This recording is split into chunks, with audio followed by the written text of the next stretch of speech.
आओ आओ मेरी तीनों प्यारी बहू, आ जाओ। आस्था, रीना, काव्या, धीरे से इस कलश को गिराकर आगे बढ़ो।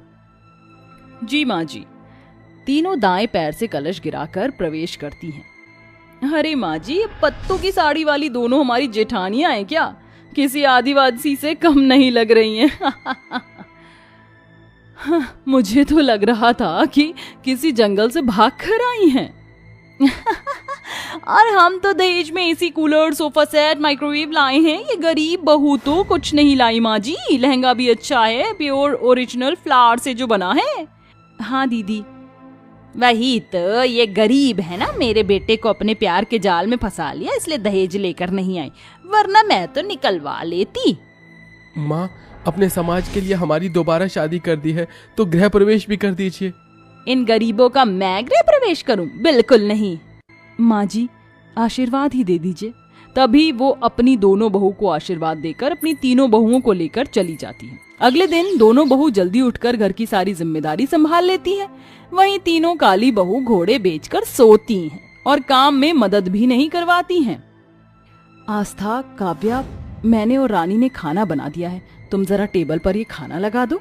ओ हेलो जेठानी जी, हम यहाँ पर आपके इशारों पर नाचने नहीं आए हैं। इतना सारा दहेज दिया है, एक काम को हाथ नहीं लगाएंगे। सुन रही है ना माँ जी आप? हाँ मेरी बहू तो बिल्कुल ठीक कह रही है, इसलिए घर का सारा काम तुम दोनों ही करोगी। बस रीना, आस्था, काव्या, तुम आराम से खाने के लिए बैठ जाओ।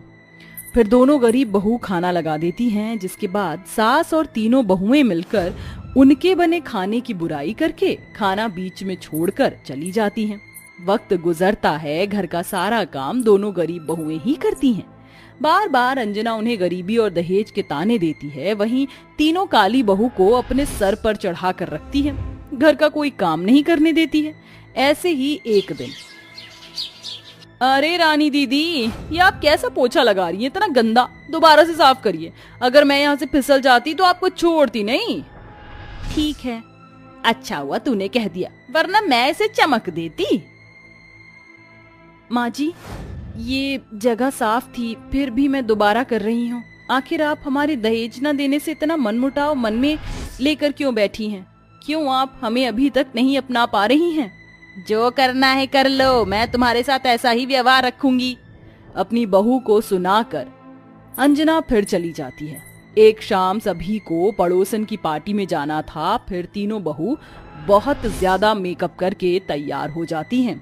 अरे वाह, आज मेरी तीनों बहुएं इतनी अच्छी लग रही कि क्या बताऊं। तुमने तो इन दोनों को भी फेल कर दिया है ना माँ जी? हम तीनों गोरे लग रहे ना? आखिर इतना अच्छा मेकअप जो किया है। अब चलिए।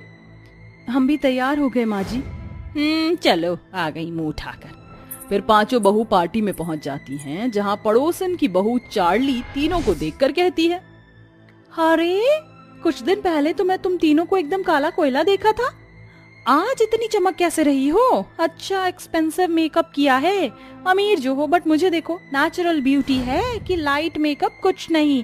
तो अपनी जेठानियों को ही देख लो, तुमसे ज्यादा सुंदर लगती है। लिमिट में बात करो। हाँ, हम अमीर हैं तो मेकअप भी वैसा ही करेंगे। Any problem? क्या है ना, तुम जैसे गरीबों के बस की बात नहीं है तो लाइट मेकअप ही करोगे। उसके बावजूद भी तुम हम तीनों बहनों से काली लग रही हो। वही तो।